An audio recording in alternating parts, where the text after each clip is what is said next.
Olá, meu nome é Auriane Nunes, sou fonoaudióloga e hoje nós vamos conversar um pouquinho sobre o autismo, também conhecido como TEA, transtorno do espectro autista. O que é? O autismo é um transtorno do neurodesenvolvimento com prejuízo nas áreas do comportamento, interação social e linguagem. Obrigatoriamente, essas três áreas elas estarão comprometidas em diferentes graus. Por isso que chamamos espectro, porque as pessoas acometidas por esse transtorno podem estar de forma leve ou de forma grave. Os profissionais envolvidos no processo de avaliação irão citar quais áreas do comportamento, da interação social e da linguagem que estão mais ou menos comprometidos para que se possa ser traçado o tratamento destes indivíduos. Na Turma da Mônica, nós temos um personagem chamado André, e aí logo mais estaremos assistindo uma pequena cena de uma das realidades deste quadro de autismo. Olá! Quero que você conheça o André, meu novo amiguinho. Ele é autista. Muitos autistas não olham nos olhos das pessoas. Toma! Deixa eu ver. Alguns não mostram brinquedos e nem sempre ligam para coisas interessantes. Podem não evitar, mas também não procuram outras crianças. Entre muitas características dentro desse quadro, nós vamos citar algumas. As principais características: o atraso de linguagem, onde vemos crianças desde não verbais até crianças que falam, mas têm essa linguagem não funcional, não emprega para a troca social, para o diálogo.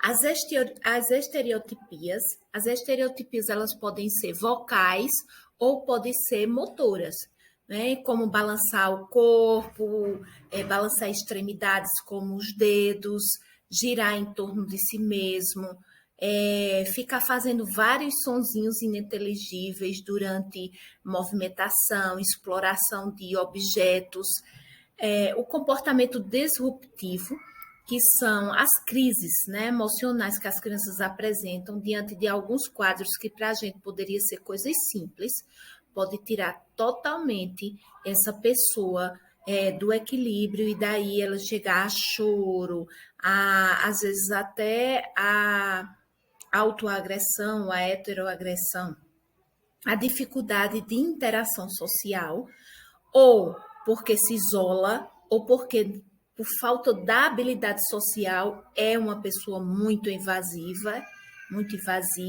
e daí a dificuldade de estabelecer o processo de interação social. A ausência ou pouco contato visual, então, quase não olha, ou não olha de jeito nenhum, e daí traz essa falta de contato visual, vai gerar uma série de problemas comportamentais, sociais e de atrasos nesse desenvolvimento. E os distúrbios sensoriais, que aí pode acometer a questão auditiva, estímulos auditivos, visuais, cheiros, gostos, aí entra a seletividade alimentar, né, que é tão temida pelas famílias. Então, são muitas as características, mas dentre elas, estas são as principais. Vamos continuar observando no personagem da Turma da Mônica algumas situações que mostram as características dessas crianças.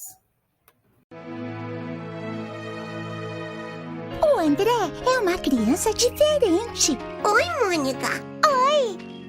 Oi, Galoto. Oi, e aí, tudo bem? Oi, Galoto. Eu disse oi. Calma, ele é autista. E algumas crianças assim não falam oi nem acenam. Tchau, André. Tchau, André. Também nem todas dão tchau.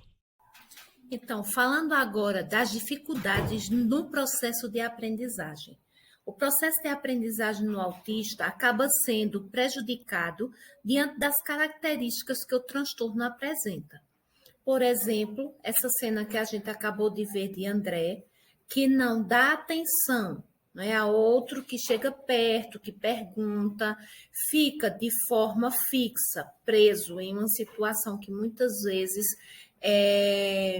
são situações que prendem a atenção, porque existe o hiperfoco nessas crianças, eles hiperfocam em determinadas coisas, como encaixes, ou letras, ou números, e daí eles não vão ter a atenção suficiente. A atenção dessas crianças fica comprometida. E daí, por conta dessa falta de contato visual, existe toda uma dificuldade de se estabelecer a atenção compartilhada e a atenção dividida, né? Por exemplo, entre esse livro que André estava e o interlocutor que poderia participar junto dele daquela tarefa que ele estava fazendo, daquela leitura. Então, entre as dificuldades apresentadas, o que a gente precisa ver é que grau de dificuldade essas crianças apresentam, qual a área que está mais comprometida para que o processo de aprendizagem possa ir evoluindo dentro de um planejamento adaptado e de ajudas necessárias que ela vai ter ao longo da demanda escolar. Existe aí uma necessidade essencial do autista ser acompanhado dentro da escola por um assistente terapêutico, AT. Este criará condições para que o autista consiga atender à demanda escolar dentro de suas limitações. Então, como eu estava falando com vocês, a necessidade do apoio. Esse assistente terapêutico precisa conhecer quem é aquela criança. Ele precisa conhecer o autismo de forma geral, identificar naquela criança os comprometimentos maiores, e isso é um trabalho que se faz em conjunto. É uma equipe multidisciplinar entre os terapeutas, a escola, o assistente terapêutico, a família. Então, todos unidos e com trabalhos integrados, conseguimos adaptar essas atividades e, com certeza, a criança vai evoluir dentro das condições de cada um. E nesse próximo vídeo, nós vamos poder ver aí a André também conseguindo vencer várias situações de vida.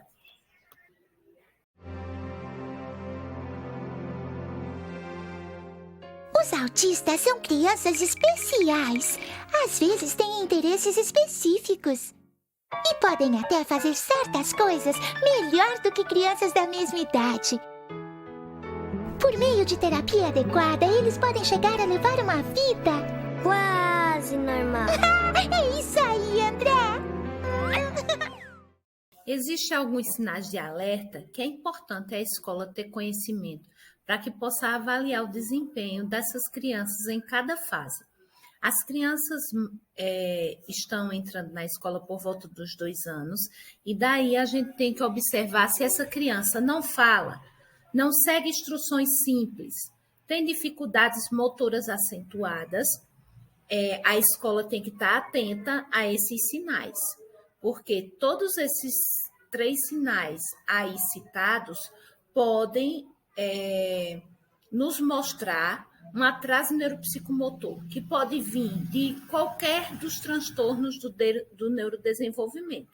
Então, é importante levar a coordenação, a sua observação, conversar com as famílias, direcionar para as avaliações específicas, individualizadas. Aos 3 anos, nós vamos observar se a criança tem uma fala pobre ou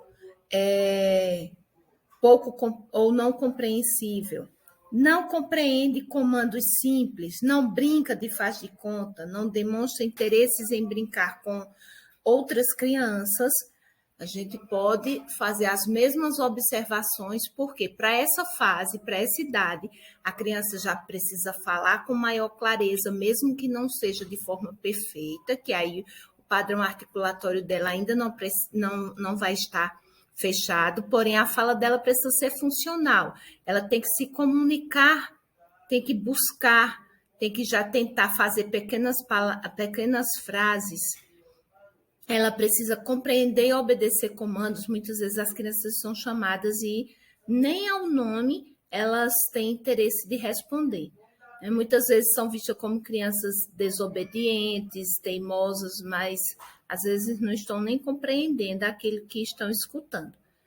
Essa brincadeira de faz de conta é muito importante porque mostra a questão da criança, da evolução, da cognição, ela conseguir abstrair coisas que ela não precisa ver, mas que ela pode entender sobre aquele objeto ou aquela expressão facial ou aquela ação. E o interesse de estar junto, de brincar, não de estar no mesmo lugar, mas de poder compartilhar com outras crianças as brincadeiras. Aos 4 anos, podemos observar se a criança interage com poucas pessoas, resiste em mudanças de rotina, não usa os pronomes você e eu, dificuldade na motricidade fina, a fala comprometida, dificuldade em compreender o faz de conta.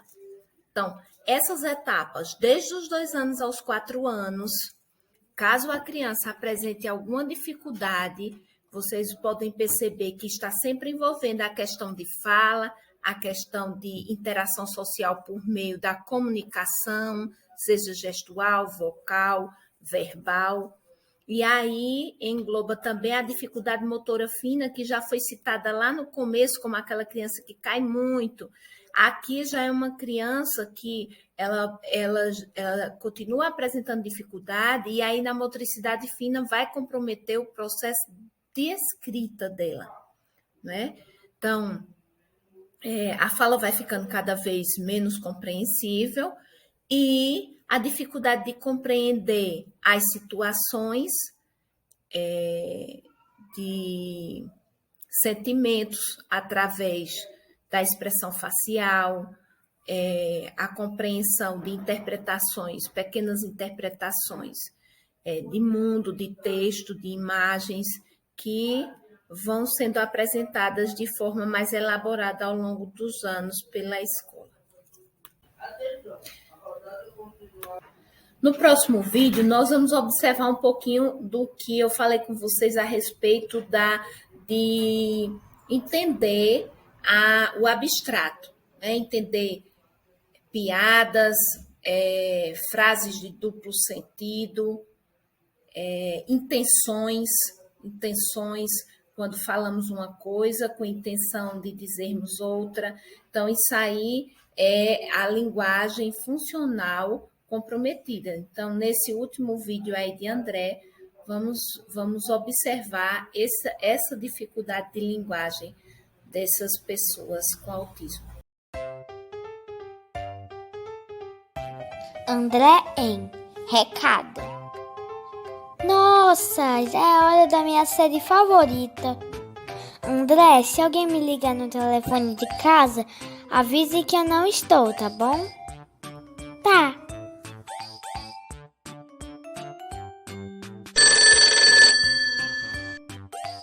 Alô? Alô, André, aqui é a vovó. A mamãe está? A mamãe mandou dizer que ela não está. Ah, então a vovó também tem um aviso pra mamãe.